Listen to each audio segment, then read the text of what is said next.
Hello पिला माने जय जगन्नाथ। आज भिडियो आम +3 4th सेमिस्टर ओडियानस पिला पूर्वतम भिडियो प्रतीकवाद विषय आलोचना कराई किंतु आज भिडियो आम तार चित्रकल्पर संज्ञा एवं स्वरूप विशेष भाव में आलोचना करवा। देख पिला तुम एग्जाम जेकोसी आसू देख गोटे पिला जदि जानी सी कौन प्रतीक आसू कि तुम चित्रकल्प आसू तो दुईटा भर तुमको गोटे लिखापी पड़ो कितु पे लंग क्वेश्चन गला किंतु सर्ट क्वेश्चन गुड़िक दुईटार आसला कि तुम चित्रकल्प जी आसो प्रतीकवाद से आसो। तेणुक आज भिडियो केवल आम लंग क्वेश्चन टी आलोचना करें ताहा नुहे ये लंग क्वेश्चन मध्य जी सब सर्ट क्वेश्चन गुड़िक बाहर तो से गुड़िक आम बहुत ही गुरुत्वपूर्ण। तो फिर आज भिडियो जब गोटे संपूर्ण भाव में देखुची तो तार कौन 15 मार्क क्लियर। अलग यूनिवर्सिटी पिला कौन जो पिला 1 मार्क 2 मार्क 3 मार्क 7 मार्क थाई 7 मार्क क्लियर है। तो चलते भिडियोटी संपूर्ण भाव आग करवा कौन अच्छे देख तुम काव्यर मुख्य उपजीवी हूँ चित्रकल्प। यही तुम चित्रकल्प को प्रतीक कौन कहुए सिंबल कहुए। जो चित्रकल्प को सिंबल कहुए प्रतीक को भी सिंबल कहुए और तुम चित्रकल्प को भी सिंबल कहुए। देख तुम मेटाफर सिलिल आदि अर्थ में व्यवहृत होता है। देख मिडिलटन मोरे यूकेन प्रमुख चित्रकल्प को मेटाफर सहधर्मी बोली कही मत जहाद्वारा शब्दर नामकरण कराए ताहा हूँ चित्रकल्प। एणु ए सूचित हुए जे सार्थक चित्रकल्प काव्यिक श्रम और साफल्यर सर्वश्रेष्ठ वार्ताभ अटे। देख तुम समालोचक डेड्रन देख समालोचक डेड्रन कहती जे चित्रकल्प ही कवितार जीवन। देख चित्रकल्प मेटाफर अर्थ में व्यवहृत होते रोमांटिक आंदोलन मध्य देख रोमांटिक आंदोलन मध्य काव्यिक चेतना अर्थ में प्रयुक्ति है। देख तुम सीडी लुईस मतरे से कौन मत देती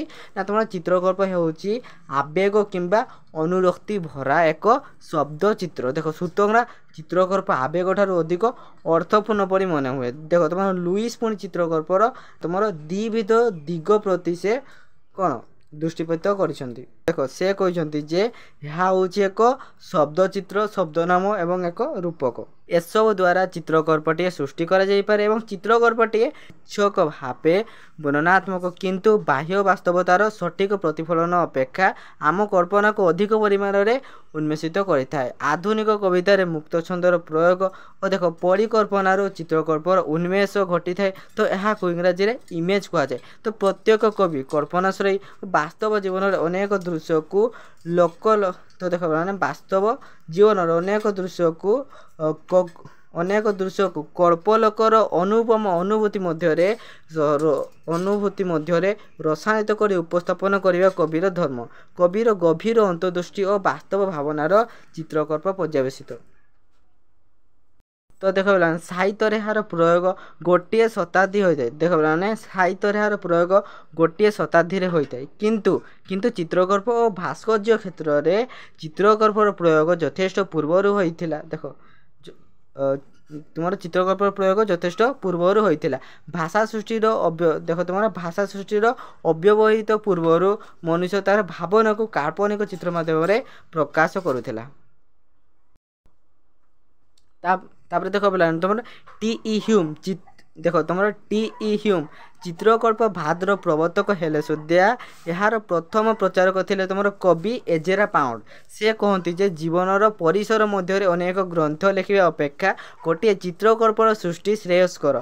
टी.ई. ह्यूमनकर मतरे भाषा प्रत्यक्ष हेले मध्य चित्रकल्प सृष्टि होई पाठक निकट सत्य को उपस्थापन कराए। सेमती तुम दैनंदिन देख तुम दैनंदिन व्यवहृत भाषा को से गुरुत्व देते। पुनश्च चित्रकल्प परि कविता इंद्रियग्राह्य विषय को मध्य प्राधान्य देवा उचित।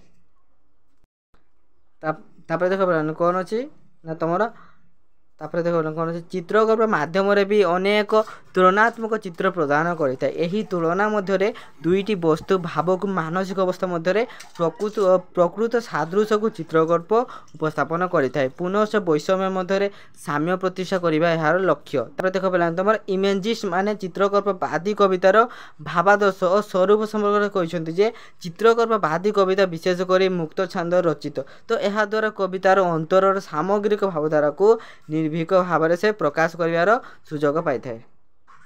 तो देख पिला माने विशेषकर चित्रकल्प कविता माध्यम प्रकाशित होता है। तेणु भाषा सर्वदा सीधा सड़क व्यवहृत होगा विधेय। तेणु कथित भाषा चित्रकल्पर सामग्रिक कथन को यथार्थ रूपे उपलब्धि करि हुए।